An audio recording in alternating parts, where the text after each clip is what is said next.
샬롬. 오늘 하루도 하나님의 말씀으로 하루를 시작하는 여러분에게 하늘의 신령한 복과 땅의 기름진 복이 충만한 하루가 되시기를 바랍니다. 오늘은 잠언서 13장 1절로 25절의 말씀을 가지고 소망의 원리라는 주제로 묵상한 것을 서로가 나누어 봅니다. 본 13장에서는 그리스도인들이 생활을 인도하고자 기록한 것으로서 주로 소망이 있는 성도들이 원리에 대해서 말씀을 해주고 있습니다. 본문 1절로 12절까지에 대한 묵상의 내용을 살펴봅니다. 1절에 보면 지혜로운 아들은 아비의 훈계를 들으나 거만한 자는 꾸지람을 즐겨 듣지 아니하느니라 라고 했습니다. 이 말씀은 지혜로운 아들이 된 것은 곧 아비의 훈계의 결과라고 하는 겁니다. 그렇습니다, 여러분. 사실 교만한 아들은 아비의 꾸지람을 듣지 않습니다. 이 말은 사회생활에서도 마찬가지입니다. 교만한 자들은 어느 누구의 권면이나 훈계를 귀담아 듣지 않고 한 귀로 듣고 한 귀로 흘려버리고 맙니다. 이 말을 신앙생활에 적용시켜보면 교만한 자는 하나님의 말씀에 순종치 않는 자라고 할 수가 있습니다. 이런 자들이 미래지향으로 소망이 없는 자들입니다. 오직 세상 권력이나 세상 부귀의 소망을 두고 내세의 소망은 없다고 해도 과언이 아닙니다. 그래서 지혜가 있는 자들은 하나님의 말씀에 순종하는 자들로서 현재나 미래에 소망이 있는 자들입니다. 예를 들어 보면 본문 2절로 3절에 사람은 입의 열매로 인하여 복록을 누리거니와 라고 하였습니다. 여기서 입의 열매라고 하는 것은 사람의 입으로 나오는 말의 반응과 결과를 의미한 것 아니겠습니까? 그렇습니다, 여러분. 사람이 부드럽고 선한 말은 상대방의 마음에 좋은 반응을 나타내며 또 우리가 복음을 전함으로 상대방이 구원을 얻게 하면 그것이 곧 입의 열매라고 할 수 있는 것입니다. 그렇게 전도의 열매를 많이 맺는 자는 우리가 복록을 누리게 되는 겁니다. 그러기 위해서 하나님의 사람들은 본문 4절에서 권면하고 있는 것처럼 부지런해야 합니다. 그리고 5절에서 권면하고 있는 것처럼 거짓을 미워해야 합니다. 그리고 6절에서 권면합니다. 어떻게 권면합니까? 의롭게 살아야 된다라고 권면하고 있습니다. 또한 7절로 12절에서는 가난하도 슬퍼하지 말아야 합니다. 그렇게 살아야 부드럽고 선한 말을 낼 수가 있으며 상대방으로부터 마음에 좋은 반응을 얻을 수 있다는 겁니다. 여러분은 어떻게 살아내고 있습니까?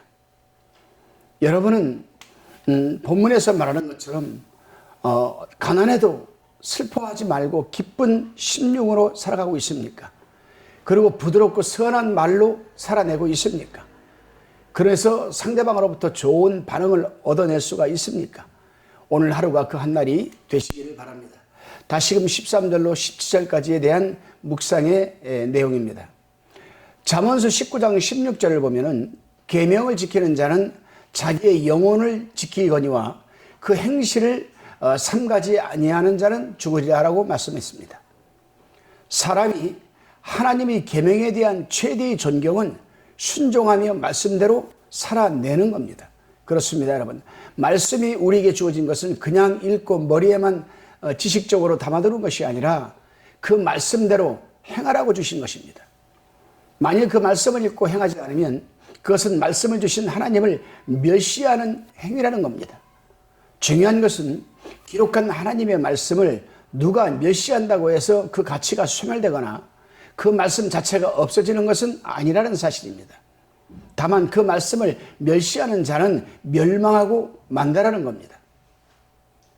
다시금 18절로 25절까지에 대한 묵상의 내용을 살펴보면 본문 18절에서 훈계를 저버리는 자에게는 궁핍과 수욕이 이르거니와 경계를 지키는 자는 존영을 얻으리라 라고 말씀하고 계십니다.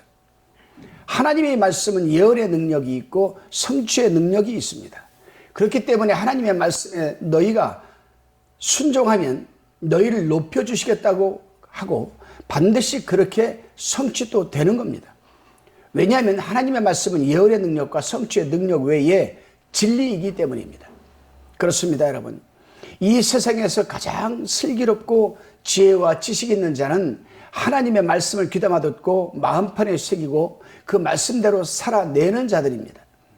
뿐만 아니라 하나님의 말씀은 살아 운동력이 있어 우리 소원에 만족함을 주신다라고 본문 19절에서 밝히고 있습니다.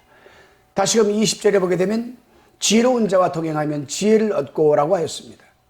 여기서 지혜로운 자는 하나님을 경외하는 자라고 이미 나눔을 우리가 해왔습니다. 그리고 동행한다는 말은 함께 길을 걷는 것을 말하는 것이 아니라 함께 교제하며 친밀하게 지내는 것을 의미하는 겁니다. 그렇습니다, 여러분. 사람이란 태어나면서부터 부모나 형제 그리고 스승이나 친구의 영향을 많이 받게 되고 그 받은 영향이 평생 자신의 삶에 영향을 끼치게 되는 겁니다. 그러기에 하나님을 잘 믿고 잘 믿는 성도와 교제하면 하나님을 잘 섬기는 성도가 될 수 있다는 겁니다. 이제 솔로몬은 영원히 없어지지 않는 보상에 대해서 말해주고 있습니다. 우리는 이미 10편 37편 25절에서 나눔을 하였습니다만 의인이 버림을 당하거니와 그의 자손이 걸식함을 보지 못하였다라는 우리 말씀을 나누었습니다. 그렇습니다. 하나님의 말씀대로 살고자 하는 사람은 자신뿐만이 아니라 그의 자녀들에게까지 영향을 주어서 그 자손 또한 그렇게 살게 되어 현재와 미래에 대한 복의 보상을 받게 되는 겁니다. 그러기에 우리는 자녀들에게 어떻게 하든지 하나님을 잘 경외하면 말씀대로 살게 하는 신앙 교육과 때로는 책망이 필요한 겁니다.